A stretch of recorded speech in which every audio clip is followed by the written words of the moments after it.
कि करोड़ों लोगों को अपनी वाणी से प्रकाशित करने वाले बड़े बड़े कविगण बैठे हैं, वहीं विश्व की सबसे बड़ी political party Bharatiya Janata party के राष्ट्रीय कार्यकारी अध्यक्ष का उपस्थित होना दिल्ली को सच में गौरवान्वित महसूस कर रहा है।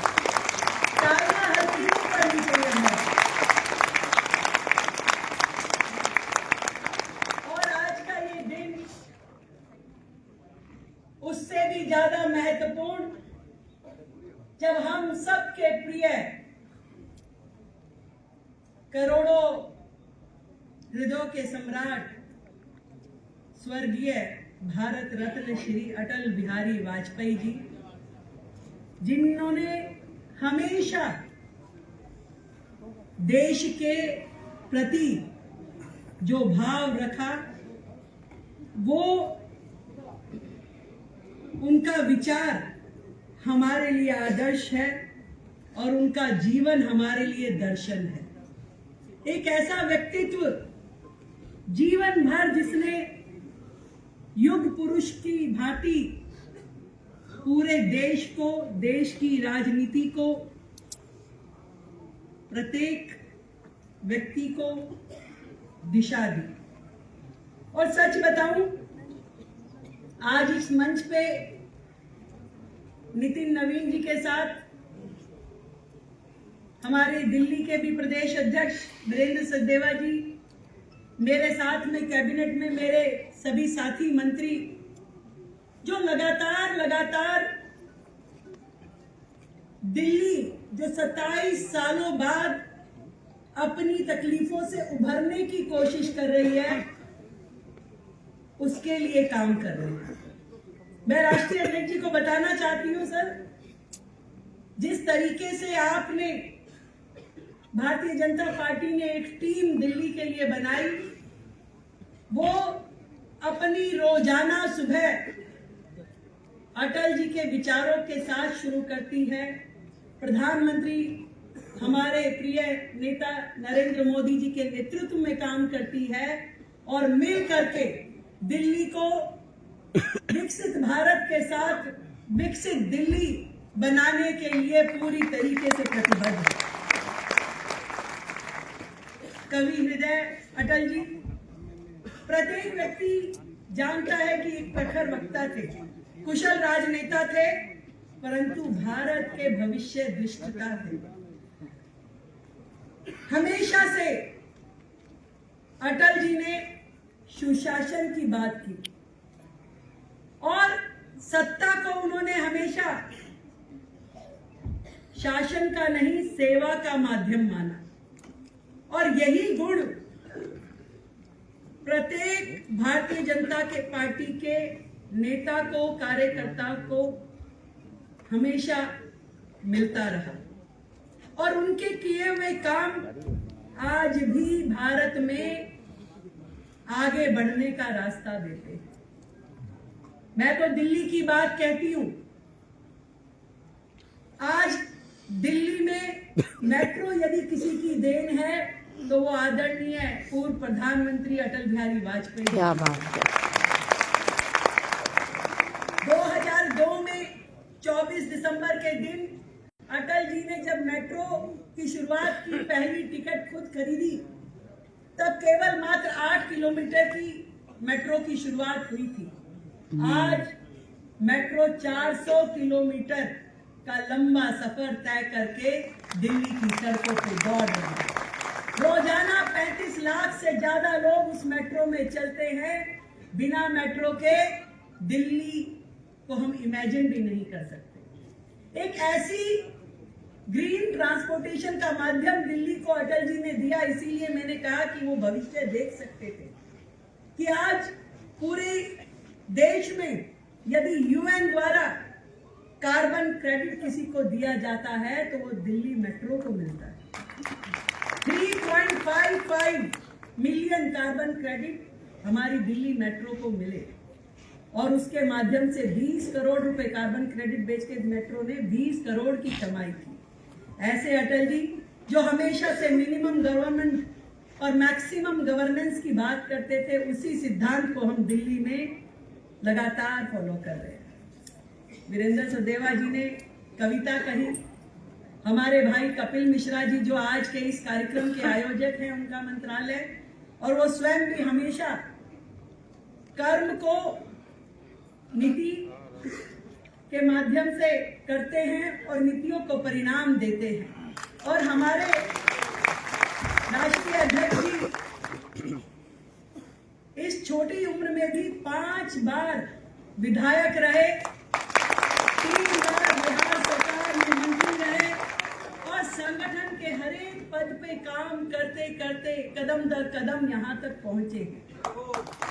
पूरे देश में किसी भी राज्य के कार्यकर्ता से बात करो तो वो कहता है कि राष्ट्रीय अध्यक्ष जी से मेरा बड़ा नजदीक का संबंध है। ऐसा स्नेह, ऐसा प्यार रखने वाले कर्मयोगी नितिन नवीन जी का दिल्ली में मैं हार्दिक अभिनंदन करती हूँ। दिल्ली सरकार के द्वारा इतने बड़े बड़े कवि मंच को सुशोभित कर रहे हैं और अटल जी को याद करते हुए आज का कार्यक्रम है। और मैं कविता की कुछ लाइन ना कहूँ तो कुछ कमी रह जाएगी। क्या है? सही, बिल्कुल। अटल जी की कविता कहूंगी, मेरी अपनी कोई कविता नहीं। एक कविता जो मेरे मन को हमेशा छूती है। बाधाएं आती है आए, घिरे प्रलय की घोर घटाएं, पांव के नीचे अंगारे, सर पर बरसे यदि ज्वालाएं, निज हाथों से हंसते हंसते, निज हाथों से हंसते हंसते आग लगाकर जलना होगा, चलना होगा, क्या चलना होगा।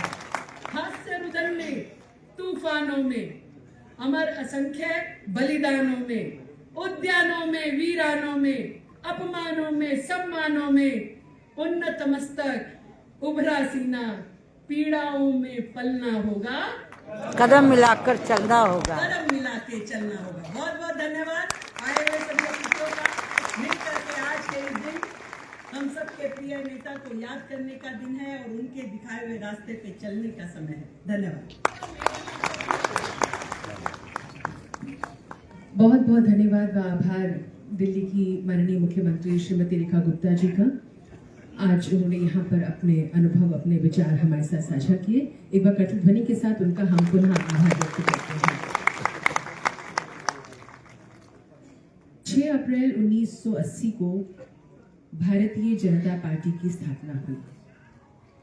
ये सुखद संयोग है अपने आप में कि उसके पहले राष्ट्रीय अध्यक्ष आदरणीय श्री अटल बिहारी वाजपेयी जी थे, जिन्होंने अपने बंबई अधिवेशन में, उस समय उसको बंबई कहा जाता था, उसमें पूरे देश से आह्वान किया था कि देश की संस्कृति, देश की सभ्यता को हमें आगे लेकर चलना है और उसमें साहित्य का भी अपना महत्व है। ये संयोग है और सुखद भी है अपने आप में कि आज हमारे इस आयोजन के मुख्य अतिथि भारतीय जनता पार्टी के राष्ट्रीय कार्यकारी अध्यक्ष श्री नितिन नवीन जी, जैसे कि अभी माननीय मुख्यमंत्री जी भी कह रही थी, उनका युवा नेता है वो, उनका जन्म 1980 में हुआ। एक तो ये संयोग, और जिनके उपलक्ष्य में कार्यक्रम आयोजित किया गया वो पहले अध्यक्ष रहे और आज राष्ट्रीय कार्यकारी अध्यक्ष हमारे बीच है। मैं आप सभी से निवेदन करूंगी, कठोर ध्वनि के साथ हम आमंत्रित करें और निवेदन करें हमारे आज के सदन के मुख्य अतिथि माननीय श्री नितिन नवीन जी से कृपया अपने उद्गार साझा करने की कृपा करें।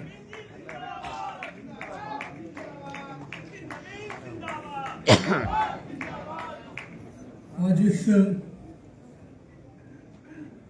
विशेष कवि सम्मेलन में अपने स्मृतियों को हम लोग अटल बिहारी वाजपेयी जी के साथ जोड़ रहे हैं और सदैव भारत रत्न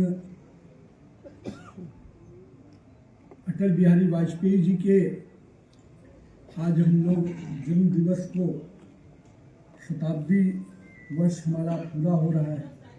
तो सर्वप्रथम इस महामानव को श्रद्धा सुमन अर्पित करता हूँ और मेरा मानना है अटल जी के जन्म दिवस को इससे अच्छे खूबसूरत तरीके से नहीं मनाया जा सकता जब वो कवि सम्मेलन के रूप में होता है।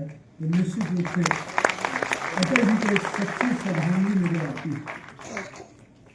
और मैं तो कहूँगा दिल्ली सरकार की माननीय मुख्यमंत्री जी ने, श्रीमती रेखा गुप्ता जी ने आज अटल कैंटीन की योजना को शुरू कर एक सच्चे रूप से अटल जी के सपनों का क्या भारत होना चाहिए, अटल जी के सपनों का दिल्ली कैसा होना चाहिए, इसको एक बहुत बड़ा शुरुआत किया है। समाज के उस तबके को अन्य योजना से जोड़ने का प्रयास किया है, तो निश्चित रूप से सराहनीय है। मैं इसके लिए माननीय मुख्यमंत्री जी को सर्वप्रथम बहुत बहुत बधाई देता हूँ।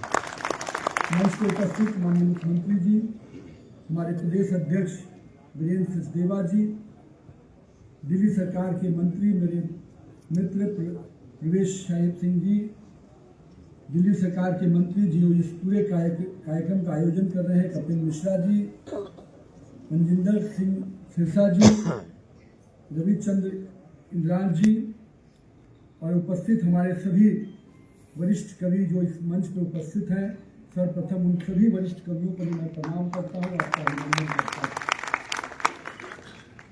ऐसे वरिष्ठ हैं जिन्हों को हम लोगों ने भी कई कार्यक्रमों में सुनने का मौका मिला है।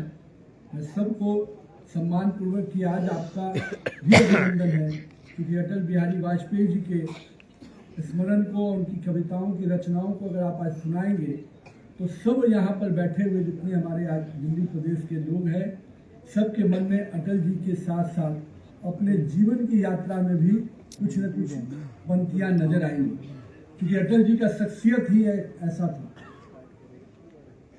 जब हम उनके व्यक्तित्व की बात करते हैं तो निश्चित रूप से पूरे विचार जो उनके जीवन को दिशा देते रहे वो दिखता है। जब हम पूरे उनके जीवन की बात करते हैं तो पूरे भारतीय संस्कृति और ये पूरा पहचान उनके जीवन से मिलता है। अटल जी ने इस देश को कई अलग अलग चीज़ों को तोहफे के रूप में दिया। राजनीतिक लोगों को राजनीति की क्या सोच होनी चाहिए, हम विरोधी भी हैं तो विरोध के भी क्या तरीके होने चाहिए, सत्ता और विपक्ष किस प्रकार से एक साथ चलकर सरकार की योजनाओं को आगे ले सकती है, ये कहीं ना कहीं अगर सीखना है तो अटल जी के संसदीय प्रणाली से हम सीख सकते हैं। अटल जी के बारे में ये खूबसूरत वाक्य बोला जाता था कि विपक्ष के भी साथी यही कहते थे कि अटल जी हमारे हैं, वो गलत स्थान पे है। ये खूबसूरत शब्द किसी भी राजनीतिक व्यक्ति के लिए बहुत कम बोले जाते हैं।